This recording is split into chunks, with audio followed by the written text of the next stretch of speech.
সপ্তমীতে প্রধানত আমাদের বাড়িতে মাছেরই বিভিন্ন পদ হয়, অন্য কিছু হয় না। তো এবার সপ্তমীতে আমাদের হয়েছিল ভেটকি মাছের সর্ষে দিয়ে ঝাল, চিংড়ি পোস্ত, আর হয়েছিল গন্ধরাজ ভেটকি।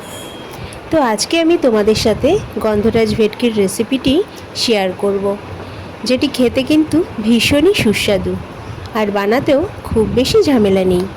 তাহলে চলো রেসিপিটি শুরু করা যাক। এর জন্য প্রথমেই আমি একটা গন্ধরাজ লেবু ভালো করে ধুয়ে মুছে নিয়েছি। এবার এই লেবুর বাইরে যে সবুজ যে অংশটা, লেবুর খোসার সবুজ অংশটা একটা গ্রেটারের সাহায্যে আমি গ্রেট করে নেব। তবে খেয়াল রাখতে হবে সবুজ অংশটার ঠিক ভেতরেই যে সাদা অংশটা রয়েছে সেটা কোনোভাবেই যেন এই সবুজ অংশের ভেতরে গ্রেট না হয়ে যায়, তাহলে কিন্তু পুরো রেসিপিটাই তেতো হয়ে যাবে, মানে একদমই আর ভালো লাগবে না, খাওয়াও যাবে না। তো দেখো আমার গ্রেট করা হয়ে গেছে সবুজ অংশটা, এটাকে লেমন জেস্ট বলা হয়। তো তারপরে 3 পিস ভেটকি মাছ নিয়ে নিয়েছি মাঝের অংশ। এরপরে এতে দিয়ে দিয়েছি স্বাদ মতো নুন, কিছুটা পরিমাণে গোলমরিচের গুঁড়ো, আর দিয়ে দেবো 1 টুকরো গন্ধরাজ লেবুর রস। এগুলো ভালো করে দিয়ে মাছটার সাথে মাখিয়ে রেখে দেবো প্রায় 10 মিনিট। রেসিপিটি যদি ভালো লাগে লাইক কমেন্ট শেয়ার করো, সাবস্ক্রাইব করে চ্যানেলের পাশে থেকো আর রেসিপিটা প্রথম থেকে শেষ পর্যন্ত দেখো। এখানে মাছ ম্যারিনেট করে রাখা হয়ে গেছে। এবার এটাকে রেখে দেব প্রায় 10 থেকে 15 মিনিটের জন্য। এবার একটা মশলা তৈরি করে নেব।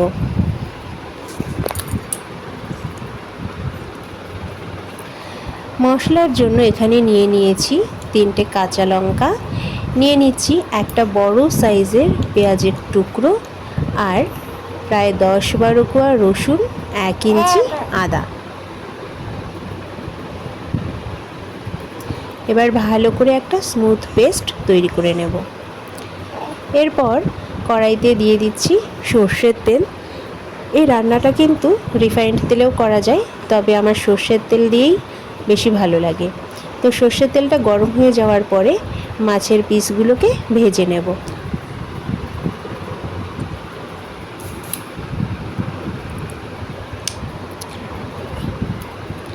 মাছের পিসগুলো বেশি ভাজার একদমই দরকার নেই, মোটামুটি একটু মিডিয়াম করে ভেজে নিলেই হবে। আর এর ভেতরে দিয়ে দেব 1 টুকরো বাটার। বাটারটা তেলের সাথেই গরম করে নেওয়া উচিত ছিল, তবে ভুলে গেছিলাম তাই পরে অ্যাড করলাম। তোমরা কিন্তু তেলের সাথেই বাটারটা দিয়ে দিও। তো মাছের একটা সাইড হয়ে গেছে ভাজা, আর একটা সাইডে উল্টে দিচ্ছি।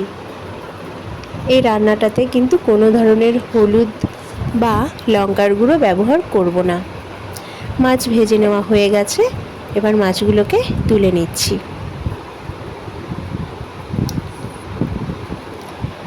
এবার কড়াইয়ের ওই তেলেই দিয়ে দিচ্ছি গোটা গরম মশলা, তেজপাতা আর জিরে ফোড়ন।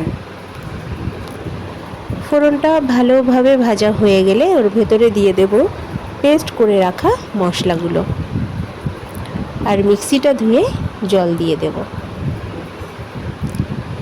এবার ভালোভাবে মশলাটা কষাতে থাকবো।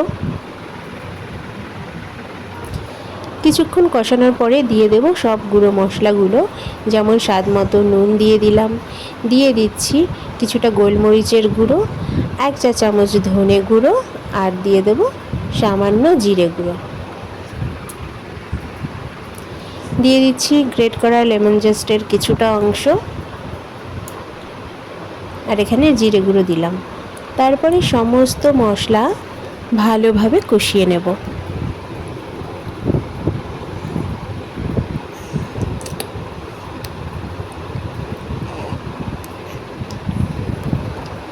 কষাতে কষাতে এখানে দেখো তেল ছেড়ে দিয়েছে মশলা থেকে। আর এবার একটু নাড়াচাড়া করে গ্যাসের ফ্লেমটা কমিয়ে দিয়ে দেব ফ্যাটানো টক দই। এখানে প্রায় 75 গ্রাম টক দই ব্যবহার করেছি। টক দইটা ভালোভাবে মশলার সাথে মিশিয়ে নেব।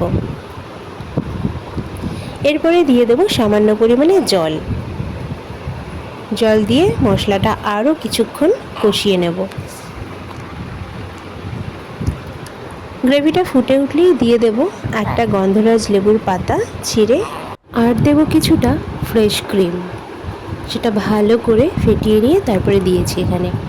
এবার সমস্ত মশলার সাথে ভালো করে নেড়ে চেড়ে নেব আর ফুটিয়ে নেব।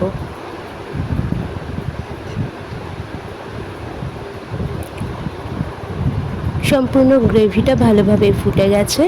এবার ভেজে রাখা মাছগুলো দিয়ে দিচ্ছি।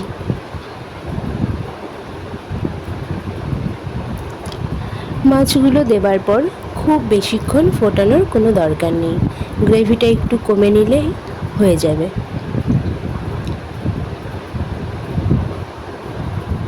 এবার উপর থেকে দিয়ে দিচ্ছি সামান্য লেবুর রস, প্রায় হাফ চামচ লেবুর রস দিয়ে দিলাম। এটাও কিন্তু সেই গন্ধরাজ লেবুর রস। দিয়ে দিচ্ছি বেঁচে থাকা লেমন জেস্ট।